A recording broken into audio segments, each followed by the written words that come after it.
The Grand Nexus hummed with 1,000 different voices. The massive space station floated in orbit around Zenthra 7, a neutron star that glowed like a dying ember. Inside the main chamber, representatives from 247 species gathered for their most important meeting in 1,000 years. The chamber was enormous.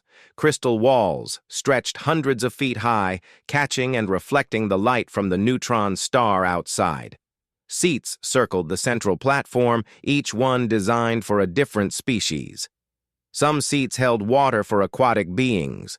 Others pumped methane gas for creatures that breathed poison.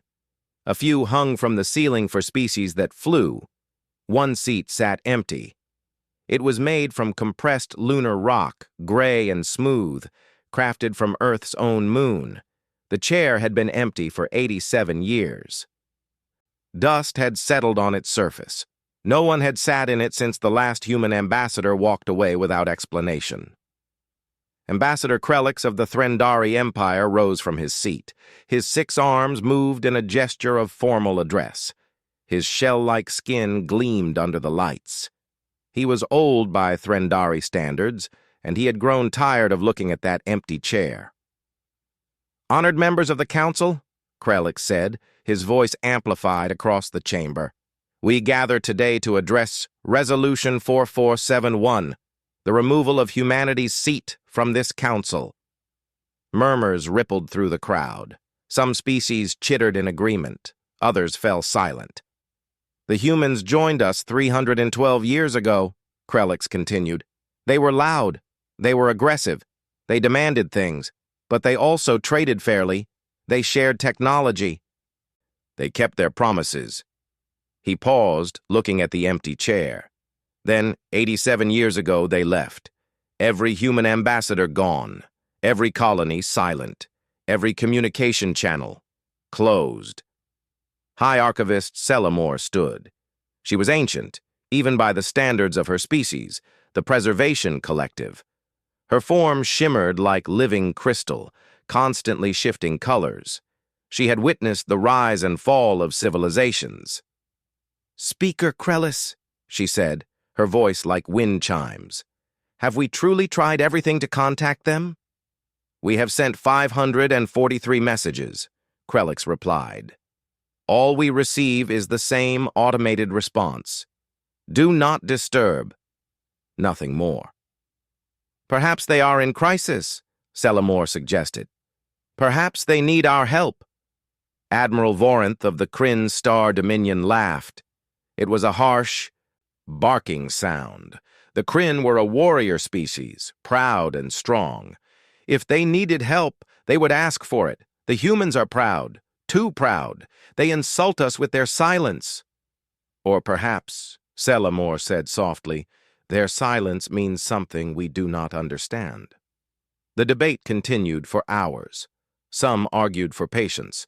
Others called humanity's behavior disrespectful. A few suggested sending a military fleet to investigate, but that was quickly voted down. The Council did not invade member worlds, even silent ones.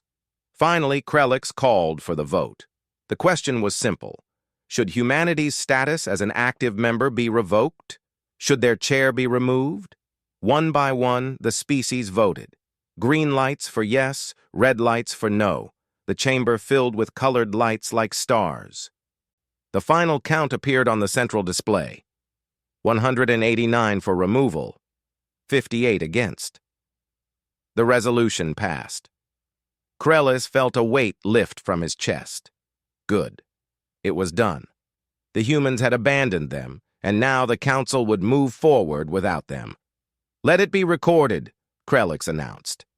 "As of this day, humanity is no longer an active member of the Galactic Council. Their seat will be removed and placed in storage." Workers in environmental suits entered the chamber the next day. They moved carefully around the empty chair, scanning it for technology or traps.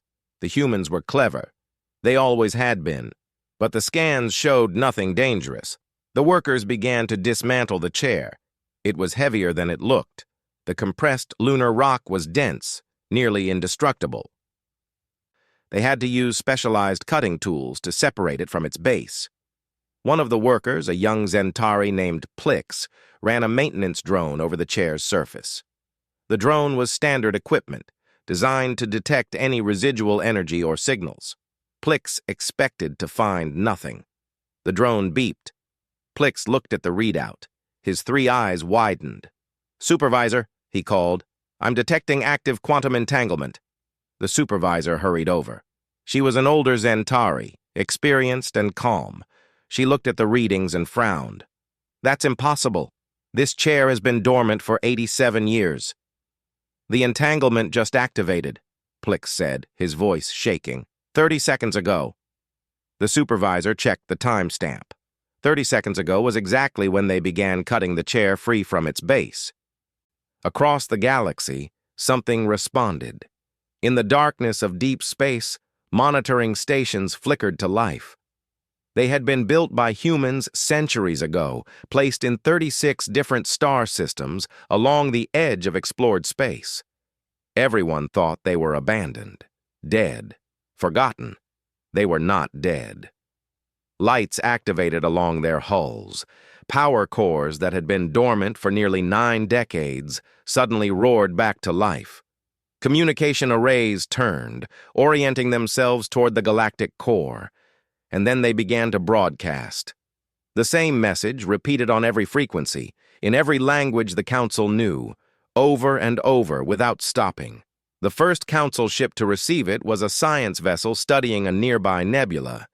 The captain, a methodical Threndari named Zilkor, stared at the translation on her screen. The silence was protection. The chair was respect. "You have broken the seal. Humanity returns not by choice, but by necessity." Captain Zilkor read the message 3 times. Protection from what? What seal? Necessity for what? She immediately forwarded the message to Council headquarters. Within an hour, every member species had received it. Within 3 hours, analysts were debating its meaning. Within 6 hours, panic was beginning to spread.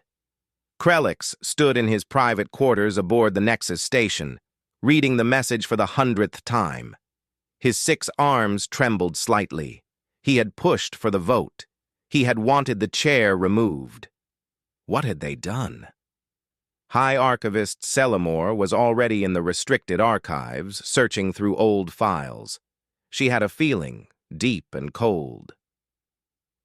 Humanity's last ambassador had filed a report before leaving. It had been classified at the highest level. Only the Council leadership had access. Selamore had access. She was old enough, trusted enough. She found the file and opened it. As she read, her crystalline form flickered rapidly, cycling through colors that indicated deep distress. The report was dated 87 years and 4 days ago. It was written by Ambassador Chen Wei, humanity's last representative to the Council. "We have detected something at the Galactic Rim," the report began. "Something ancient, something hungry. We call it the Arrival. We estimate it will reach Council space in approximately 90 years. We cannot stop it alone, but we can slow it down. We are withdrawing all personnel from Council space. We are going silent. We are going to war. If we succeed, you will never know what we saved you from. If we fail, these words will be your only warning. Humanity stood in silence to protect you." Selamore's form pulsed with colors of fear and regret. She needed to tell the Council. Immediately. But before she could leave the archives, another message came through. This one was from a Council border station in the Outer Rim. "Unknown contact detected. Massive energy signature. Configuration matches human military vessels, attempting to establish communication." Finally. After 87 years, a human ship had appeared. The Council was about to get answers. But Selamore suspected they would not like what they heard. The Council chamber erupted into chaos. 3 days had passed since the mysterious broadcast, and now a human ship had appeared at their borders. The first human contact in 87 years. Krellick stood at the central podium trying to maintain order. Representatives shouted over each other in a dozen different languages. Some demanded answers. Others called for military mobilization. A few simply panicked. "Silence!" Krellick roared, all 6 arms raised. "We will handle this with dignity." Admiral Vorenth pushed his way to the front. The Kryn warrior's face was flushed with anger. "They abandoned us for 9 decades, and now they return with warnings? This is an insult." "Perhaps," High Archivist Selamore said quietly. "We should listen to what they have to say." The main screen activated. It showed the human vessel captured by the border station's sensors. Krellick felt his primary heart skip a beat. The ship was massive, easily 3 times the size of the Council's largest dreadnought. Its hull was scarred and pitted like it had been through 1,000 battles. Weapons covered every surface. Some of the weapon systems were designs the Council had never seen before. "Open communication," Krellick ordered. The screen flickered. A human face appeared. She was female, with dark skin and gray hair pulled back in a tight knot. Her uniform was black with silver insignia that meant nothing to the Council, but her eyes told everything. They were the eyes of someone who had seen too much death. "This is Captain Sarah Okonkwo of the UESS Retribution," the woman said. Her voice was flat, emotionless. "I am delivering a priority alert to the Galactic Council." "Captain Okonkwo," Krellick said, trying to keep his voice steady. "We received your automated message. We demand an explanation for humanity's silence." "You'll get one," Okonkwo replied. "But first, listen carefully. Leave human space immediately. All Council vessels, all civilian traffic, everything. We are establishing a quarantine zone. The coordinates are being transmitted now." Data flooded into the Council's systems. The coordinates marked a massive region of space, encompassing dozens of systems along the galactic rim. "Quarantine?" Vorenth demanded. "By what authority?" Captain Okonkwo's face remained emotionless. "By the authority of survival. We have been fighting something at the rim for 87 years. We call them the Harvesters. They consume everything. Planets, ships, stations, entire stars. They break it all down into raw material and build more of themselves." The chamber fell silent. Every representative stared at the screen. "We have been holding them back," Okonkwo continued, "slowing them down, dying so that you could live in ignorance. But our defensive line is failing. We estimate the Harvesters will reach Council space in approximately 4 months. 4 months? Someone whispered. "Prepare for extinction," Okonkwo said. "Or prepare to fight. Your choice." The transmission ended. The human ship vanished from sensors as quickly as it had appeared. The Council chamber remained silent for a long moment. Then everyone started shouting at once. Krellick slammed his arms on the podium. "Enough! High Archivist, you found something in the old files. Tell us." Selamore stepped forward. Her crystalline form pulsed with somber colors. She told them about Ambassador Chen Wei's final report. About the detection of something at the rim. About humanity's choice to fight alone. "Why?" someone asked. "Why didn't they ask for help?"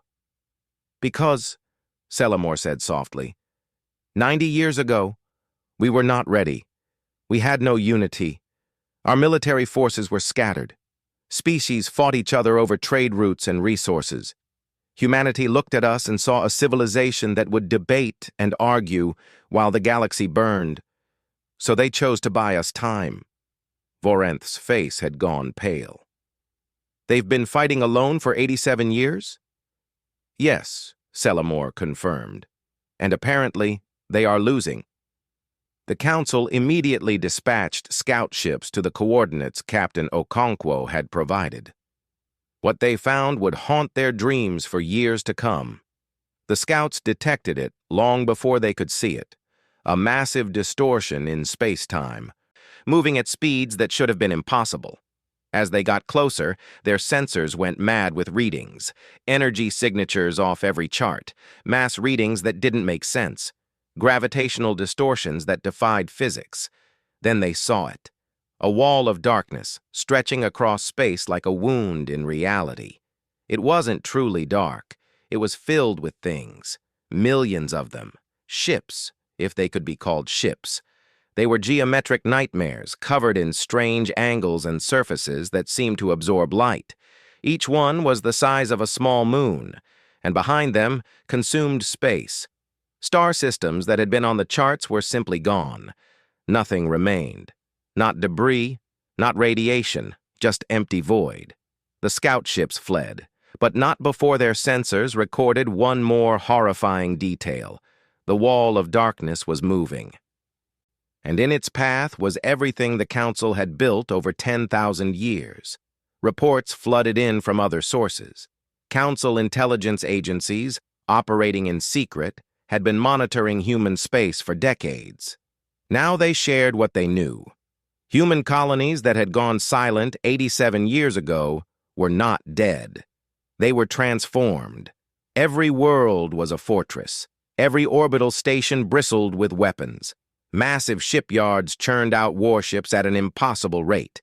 The entire human civilization had become a war machine, and they were losing. One analyst presented footage captured by a long-range probe. It showed a human fleet engaging the harvesters. Krelix watched in horror as human ships fought with a ferocity he had never imagined. They used weapons that tore holes in space, bombs that created temporary black holes. Ships that deliberately rammed into enemy vessels, sacrificing themselves to destroy the target. The harvesters adapted to every tactic, learned from every engagement. The human fleet was slowly ground down, destroyed ship by ship. By the end of the battle, the humans had destroyed one harvester vessel. The cost was 127,000 human lives, 17 ships, an entire battle group gone, and there were thousands more harvester ships coming. Krelix felt sick. He had called humanity unreliable. He had pushed for removing their chair, but humanity had been saving his entire empire, and he had never known. "We need to contact them," Krelix said. "Officially, we need to offer our help." "Will they accept?" Voranth asked quietly. The warrior seemed shaken. "We abandoned them. We removed their chair while they were dying for us." "They might refuse," Selamore said, "but we must try." The council sent a formal request for a meeting. To their surprise, humanity agreed. A delegation would arrive at the Nexus in 3 days. Those 3 days felt like an eternity. The council prepared frantically. Military forces were mobilized, defense fleets were repositioned, civilian populations were warned to prepare for possible evacuation. Every species contributed what they could, but everyone knew it wouldn't be enough. The harvesters had defeated humanity, and humanity had been preparing for war for nearly a century. What chance did the council have with only months to prepare? On the 3rd day, a human fleet arrived at the Nexus. Not one ship like before, but 12. They were all military vessels, all bearing the scars of battle. They took up defensive positions around the station, and Krelix realized they were protecting the council even now. A shuttle departed from the largest ship. It docked with the Nexus, and the human delegation entered the council chamber.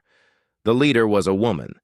She walked with a slight limp, aided by an advanced prosthetic leg. Her uniform was crisp and clean, but her face was scarred. Half of her hair was white, though she didn't look old enough for that. She moved with the careful precision of someone in constant pain. "I am Fleet Admiral Jiang Wei," she said. Her voice was rough, tired. "Supreme Commander of the United Earth Space Force. I believe we have much to discuss." She looked at the empty space where Earth's chair used to be. Something flickered across her face. Pain, anger, resignation. "First," Jiang said, "let me show you what we've been fighting. Let me show you what's coming. Then you can decide if you want to stand with us or run as far as you can." She gestured, and holographic displays filled the chamber. What the council saw in the next hour would change them forever. Admiral Jiang Wei stood before the Galactic Council. her scarred face illuminated by the holographic displays floating around her. The images showed humanity's nightmare made real, the harvesters in all their terrible glory. "This footage is from the first encounter," Zhang said. Her voice was steady, but Krelix could hear the weight of memory in it. 92 years ago, the survey ship Galileo detected an anomaly at the Galactic Rim. They went to investigate. The hologram showed a small human vessel approaching a massive geometric structure. It was beautiful in a terrible way. Crystalline surfaces reflected starlight in impossible patterns. Strange symbols covered its hull, glowing with inner fire. "The Galileo sent standard greetings in 47 languages," Zhang continued. There was no response. Then this happened. The structure opened. That was the only way Krelix could describe it. It unfolded like a flower of metal and death. Beams of energy lanced out, cutting the Galileo in half. The ship's emergency beacon activated for exactly 7 seconds before the structure consumed the wreckage. The council chamber was silent. 143 crew members died, Zhang said. "We sent 3 more ships to investigate. None returned. We sent a battle group. Half of them made it back barely. They told us what they had learned." The hologram shifted. It showed dozens of the structures, then hundreds, then thousands. A vast fleet stretching across space, moving slowly but inevitably toward the galactic core. "We call them the harvesters because that's what they do," Zhang explained. "They harvest everything: organic matter, metals, rare elements, even the hydrogen from stars. They break it all down at the molecular level and use it to build more of themselves. They're a self-replicating machine intelligence from before recorded history." High Archivist Selamore's form pulsed rapidly. "I have seen references to something like this in ancient texts. The old ones called them the consumption. We thought it was mythology." "It's real," Zhang said flatly. "And it's coming here." She changed the display. It showed Earth's solar system as it had been 90 years ago, bustling with life, trade ships moving between planets, orbital stations housing billions. Then she showed it as it was now. Every planet was fortified. Mars was covered in weapons platforms. Jupiter's moons had been converted to shipyards. Even Venus, with its crushing atmosphere, had been turned into a manufacturing center for specialized materials. Earth itself was ringed with defensive satellites, shield generators, and weapons that could crack a moon in half. "We made a choice," Zhang said. "We looked at the council and we saw potential. Different species with different strengths. Given time, you could unite and become strong enough to survive. But you needed time. So we gave it to you." Krelix felt shame burning in his chest. "You fought alone to protect us." "We fought alone because it was necessary," Zhang corrected. "We didn't do it for glory or gratitude. We did it because someone had to, and we were in the best position to do so." Admiral Vorinth stood. "What is humanity's military strength?" Zhang's expression didn't change. "At the start of the war, we had 2,300 capital ships, 15,000 support vessels, 89 billion people across 47 colony worlds. Today we have 800 capital ships, 3,000 support vessels, 31 billion people across 19 worlds." The numbers hung in the air like a death sentence. Humanity had lost more than half its population, more than half its worlds, most of its fleet. "The other colonies?" someone asked quietly. "Consumed," Zhang said. "We evacuated what we could. The rest?" She paused for the first time, and Krelix saw grief flicker across her face. "The rest bought us time." She pulled up footage of a battle. A human colony world called New Olympus. The planet was beautiful, covered in blue oceans and green continents. 2 billion people called it home. The harvesters arrived like a swarm of locusts. Human defense fleets met them in orbit. The battle was chaos. Human ships fought with tactics that shocked the council observers. They used gravitational weapons that crushed harvester ships, antimatter missiles that burned like newborn stars. One human destroyer deliberately crashed into a harvester dreadnought, its reactor set to overload, destroying both ships in a blinding explosion. "That ship was the Thermopylae," Zhang said softly. "Crew of 947. Captain Lisa Hernandez gave the order herself. She rammed the Harvester command ship to protect the civilian evacuation shuttles. The battle raged for 6 hours. In the end, the humans destroyed one Harvester capital ship and damaged several others. But the cost was horrifying. 78 human ships destroyed, 127,000 crew members dead. And despite everything, some Harvesters reached the planet's surface. The hologram showed what happened next. The Harvesters didn't just attack cities. They broke down entire mountains, drained oceans, consumed forests. Within days, New Olympus was a gray wasteland. "We saved 600 million people," Zhang said. 1,400,000,000 died. The council chamber was completely silent now. Krelix saw representatives crying. Others sat in shock. Even Vorenth looked shaken. "This is what's coming," Zhang said. "We have slowed them down.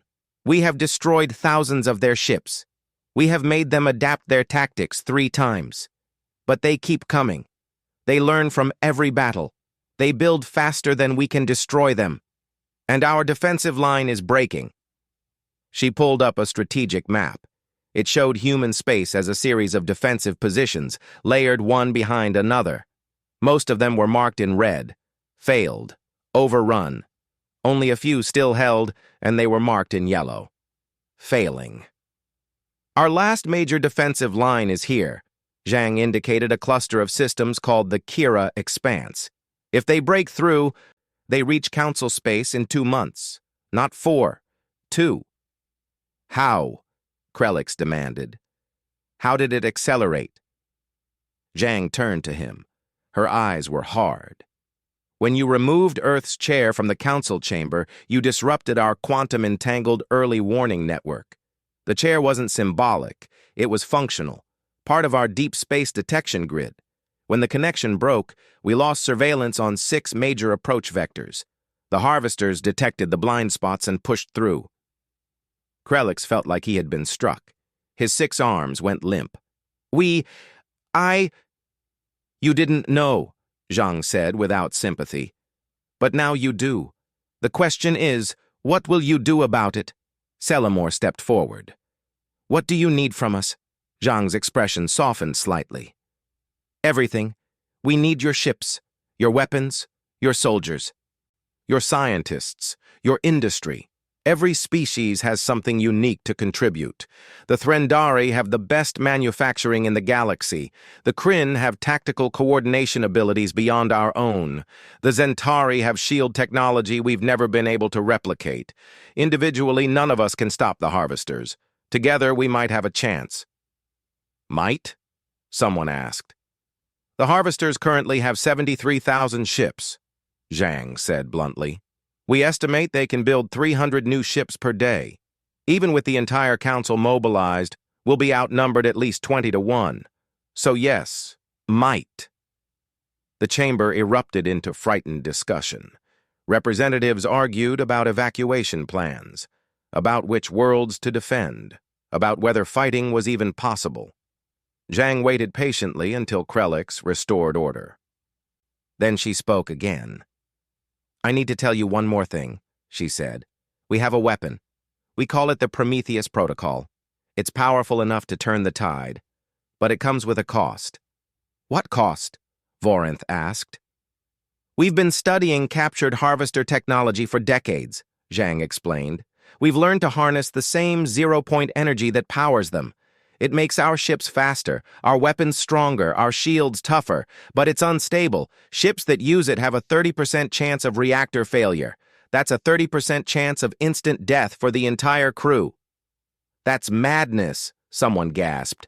"That's war," Zhang replied, "and every human ship captain has volunteered to use it if necessary. Because we've seen what happens if the Harvesters win. We've watched worlds die. We've lost friends, family, entire colonies. We know what's at stake." She looked around the chamber, meeting the eyes of different representatives.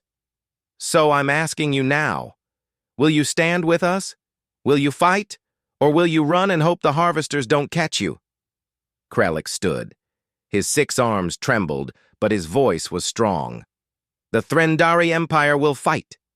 Voranth rose. "The Kryn Star Dominion will fight." One by one, every species in the council stood.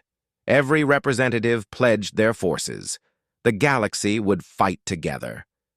Zhang nodded slowly.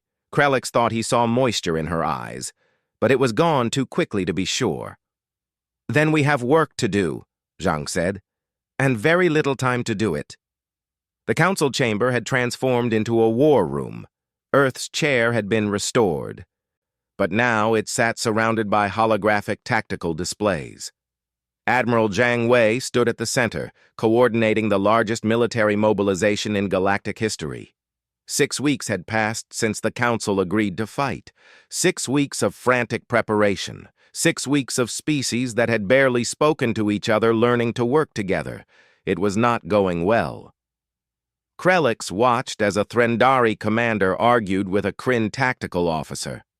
The Threndari wanted to position their fleet in a defensive formation. The Kryn wanted to attack aggressively. Both were shouting, neither listening. Zhang walked over and simply stared at them until they fell silent. She didn't need to say anything. Her presence was enough. The scars on her face, the exhaustion in her eyes, the weight of 87 years of war. They stopped arguing. "The harvesters don't care about your tactics or traditions," Zhang said quietly. "They care about consuming you. We'll use the Threndari shields for defense and the Kryn speed for attack. Together, or we all die separately." The 2 officers nodded and went back to planning. This time they listened to each other. Voranth approached Zhang. The Kryn admiral had changed over the past weeks. He no longer walked with the proud swagger of a warrior who had never truly been tested. Now he moved like a soldier who understood the weight of command. "Admiral Zhang," Voranth said, "my officers are concerned about your combat doctrine. It's very brutal." Zhang raised an eyebrow. "Brutal? You advocate for sacrificing entire squadrons to achieve objectives. You suggest evacuating entire worlds instead of defending them. You calculate acceptable losses in millions." Voranth paused. "The Council has rules of warfare, honor, lines we don't cross." "I know," Zhang said. "We used to have those rules too. Then we watched the harvesters consume a world with 4 billion people on it. Now we have one rule: survive." She looked at Voranth directly. "Your honor means nothing to the harvesters. Your traditions mean nothing. They will eat your culture and your people and turn both into more harvesters. So you can keep your rules and die honorably, or you can fight like we do and maybe live." Voranth was quiet for a moment. Then he nodded. "Teach us." The training was harsh. Council troops learned human tactics, how to execute ambushes, how to use terrain in space, how to sacrifice 1 ship to save 10. How to retreat without shame because living to fight again was more important than pride. Some species adapted quickly. The Kryn discovered they were natural at human-style tactics. Their quick reflexes and aggressive instincts fit well with hit-and-run strategies. The Zentari learned to use their shields in ways they never had before, creating defensive screens that protected entire formations. The Threndari struggled at first. Their culture valued careful planning and methodical execution. Human tactics seemed chaotic and reckless. But Krellick himself attended the training sessions, and when his people saw their ambassador learning from human instructors, they followed his example. High Archivist Selamore worked with human scientists, studying everything they had learned about the harvesters.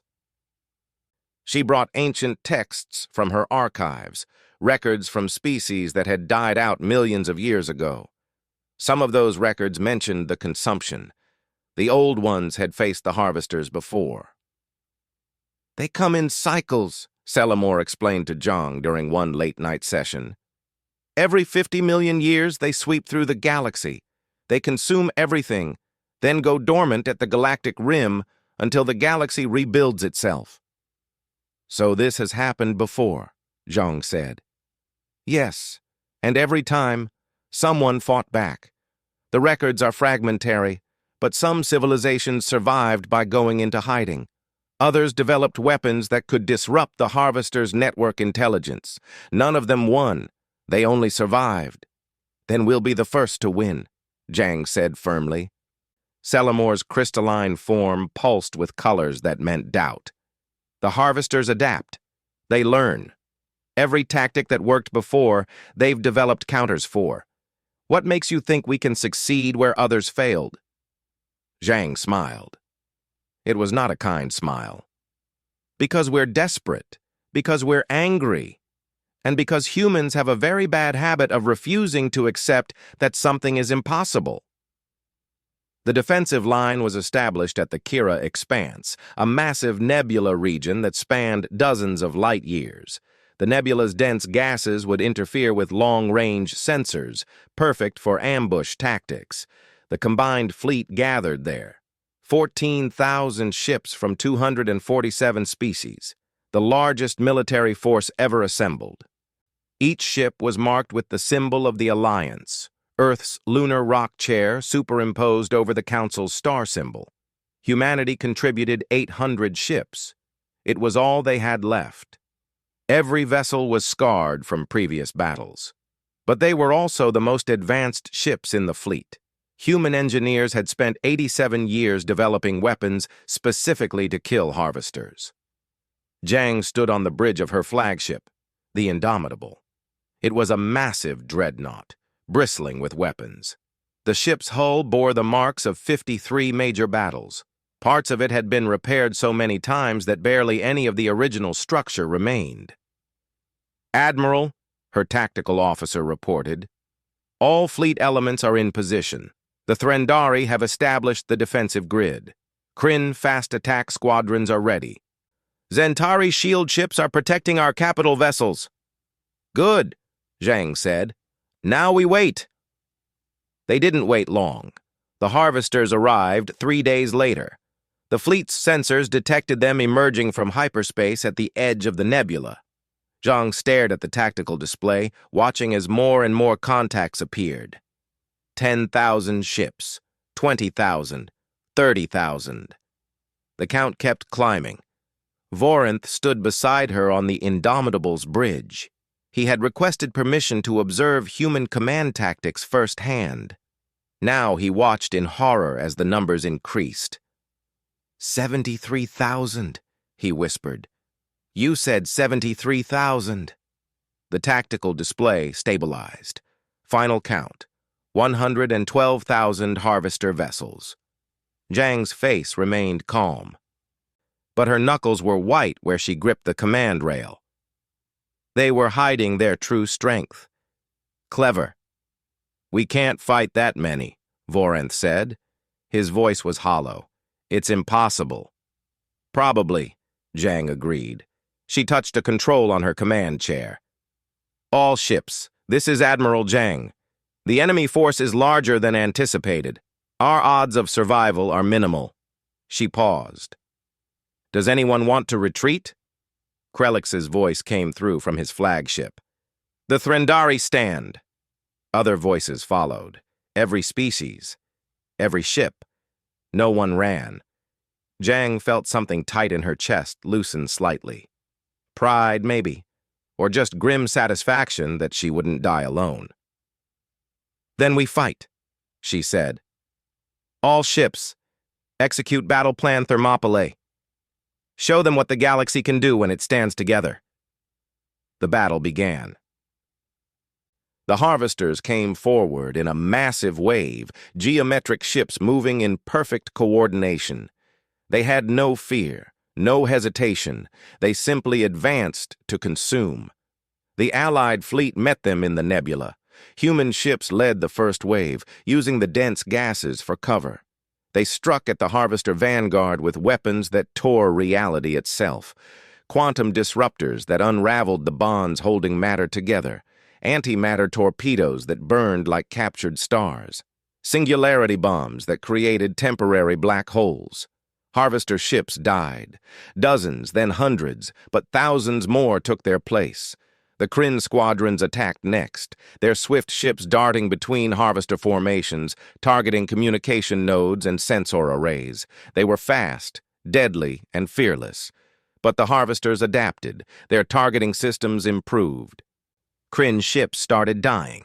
The Threndari defensive line absorbed the next wave. Their shields held firm, at least at first. Behind the shields, Council ships poured fire into the Harvester ranks. Energy weapons of 100 different types, kinetic projectiles moving at relativistic speeds, biological weapons designed by species who knew how to break down organic matter. But the Harvesters kept coming. Zhang watched the tactical display with cold calculation. They were destroying Harvester ships at a rate of 3-to-1, but the Harvesters had the numbers. For every one of their ships destroyed, they took down one Council vessel. The mathematics were brutal. In a war of attrition, the Council would lose. On the third day of battle, the Threndari defensive line broke. A concentrated Harvester assault overwhelmed the shields. Krellix's flagship took direct hits, its engines crippled. A human destroyer, the Sparta, moved to cover the damaged vessel.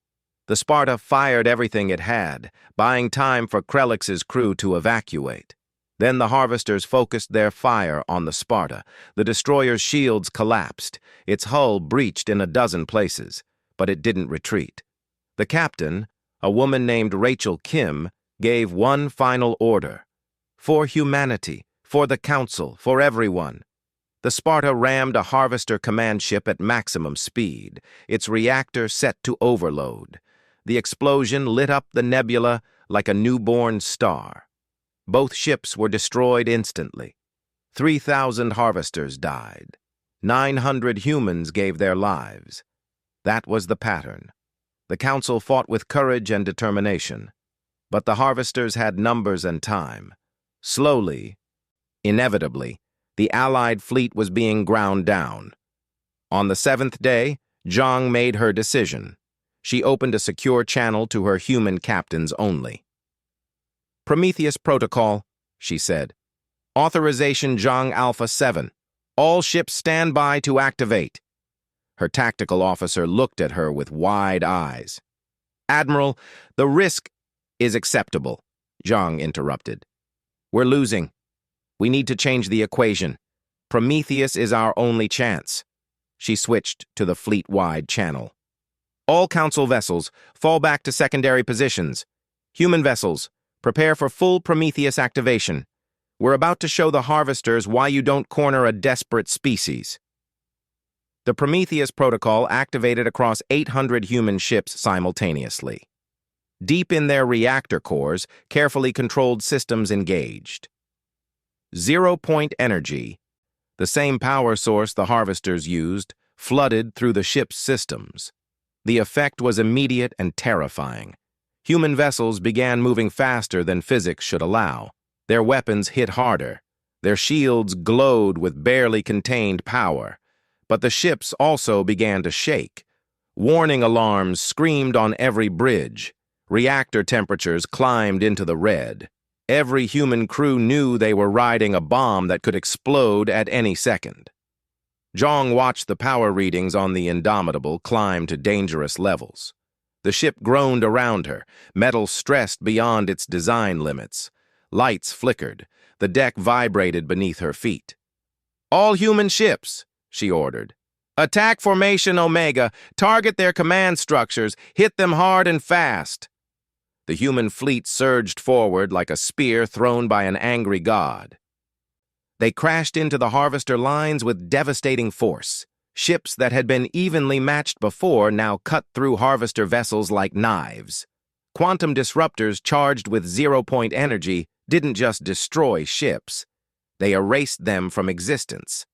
The Harvesters tried to adapt, but they couldn't match the new power levels.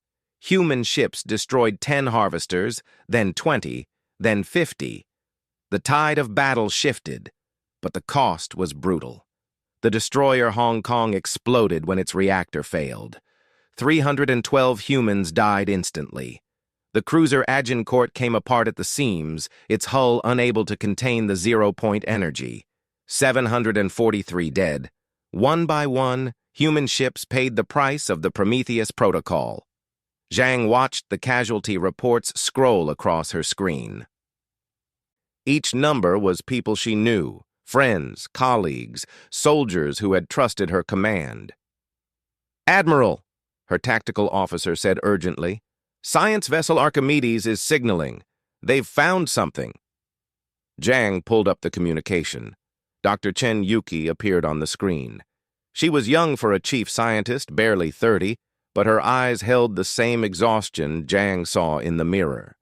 Behind her, alarms blared on the Archimedes' bridge. "Admiral, we've been analyzing the Harvester Network communications," Dr. Chen said quickly. "They operate with distributed intelligence, but there's a central coordination hub. It's one specific ship, larger than the others. If we can destroy it, we can disrupt their coordination for hours, maybe long enough to break their attack."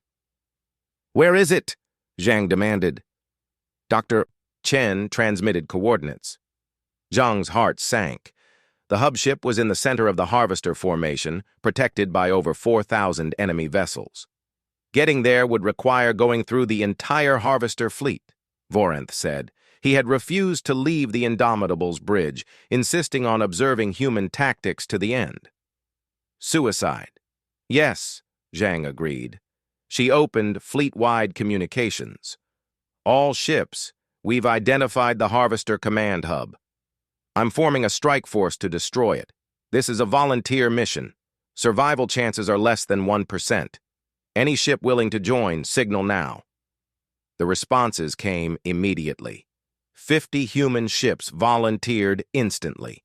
Then council vessels began signaling. Krellix's damaged flagship, now repaired enough to fight. 3 Kryn destroyers, a dozen Zentari shield ships. More and more.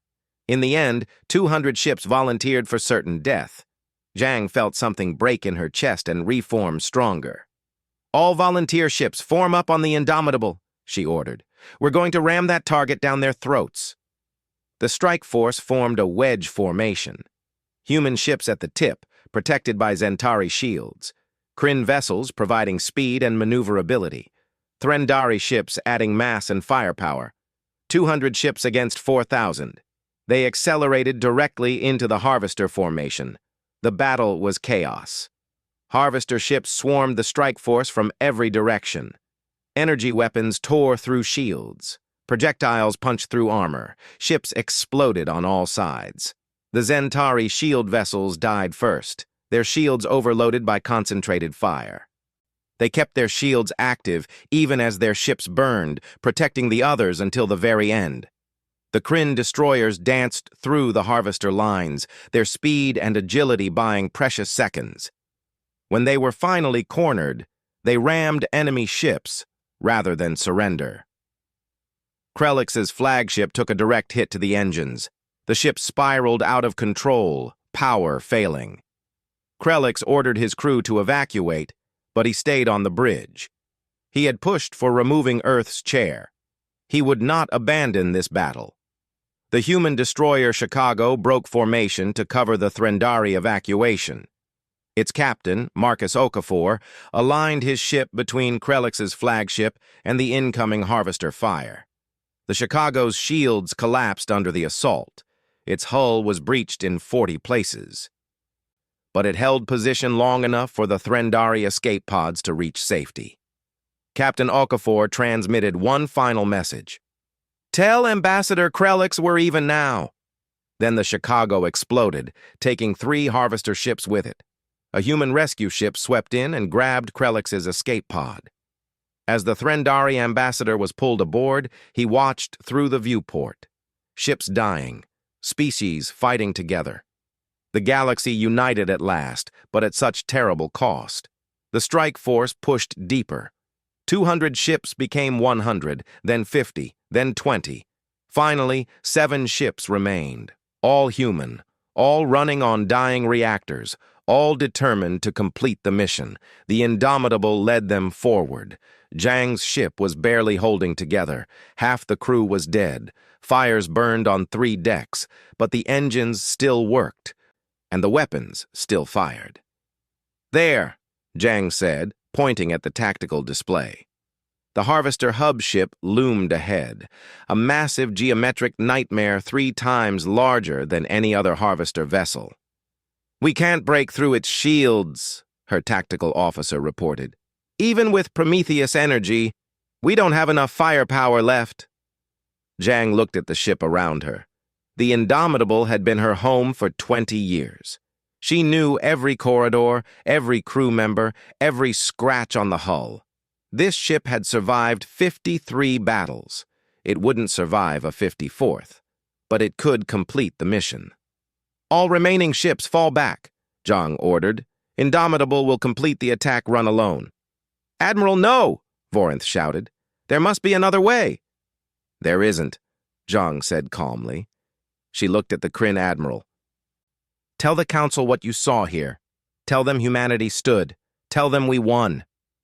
She cut the communication before Vorinth could respond. Then she addressed her crew. "All hands, this is the Admiral. Abandon ship. Get to the escape pods. That's an order." Her crew tried to argue, but Zhang's word was absolute. One by one, they evacuated.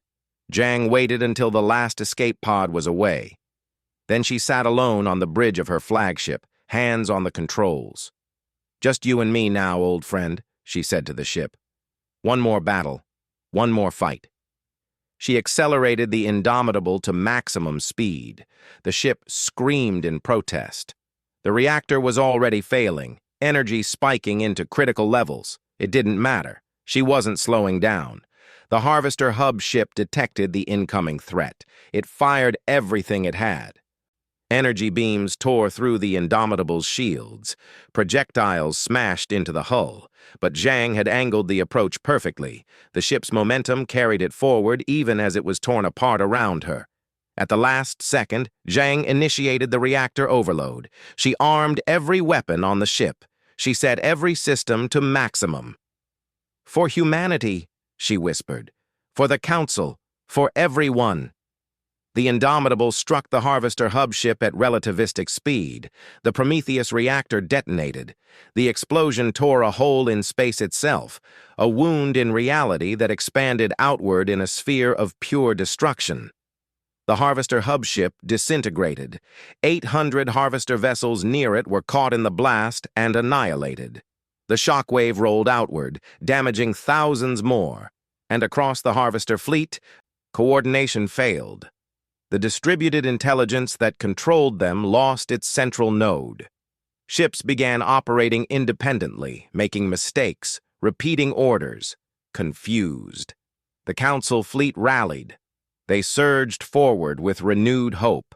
Without coordination, the Harvesters could be defeated.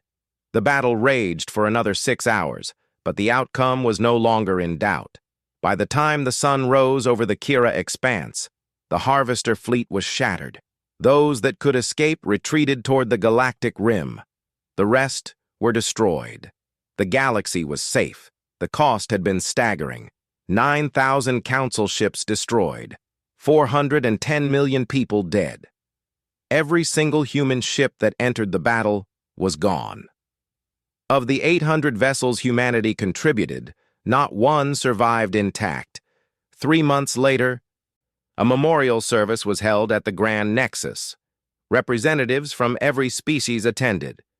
The chamber was silent as Krellix read the names of the honored dead. It took 17 hours. Earth's chair sat in its place of honor, flanked by memorial stones for every species that fought. But the chair was not empty.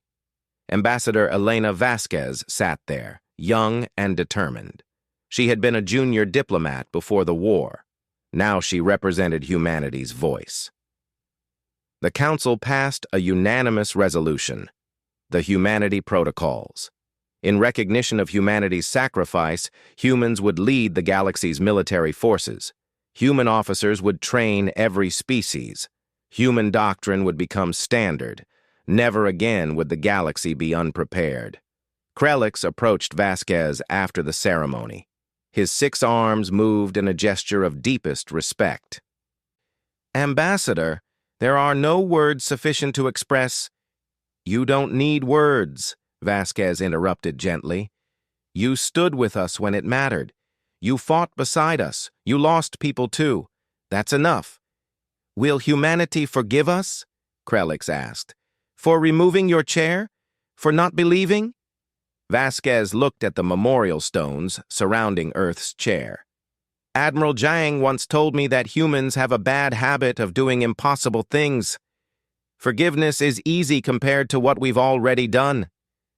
High Archivist Salamor joined them. Her crystalline form pulsed with solemn colors. "The Archivists are recording everything. This will be remembered. Every species that fought, every ship that fell, every life given. Future generations will know what happened here." "Good," Vasquez said. "Let them remember.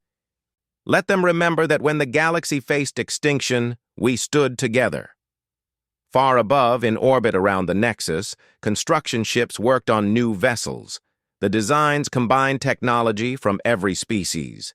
Human weapons, Threndari manufacturing, Kryn speed, Zentari shields, the first ships of the Unity fleet.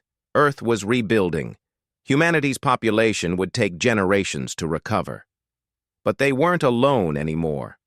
Council species sent aid, resources, support. The galaxy took care of its own now. In a private ceremony, they found Admiral Zhang. Somehow, impossibly, her escape pod had survived. She was in bad shape, injuries that would take years to heal. But she was alive. When they told her the battle was won, she smiled. It was the first time anyone had seen her smile in 87 years. "Good," she said.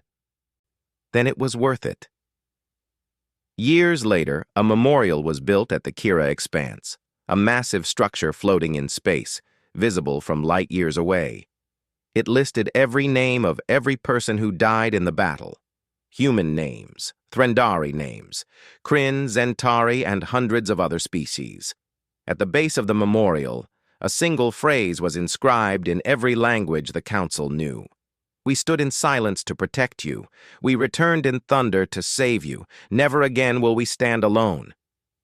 But far beyond the memorial, at the very edge of the galaxy, sensors detected something strange.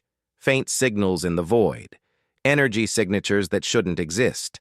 Deep space monitoring stations, rebuilt and improved, watched carefully. The harvesters had been running from something even they feared, and whatever it was still out there.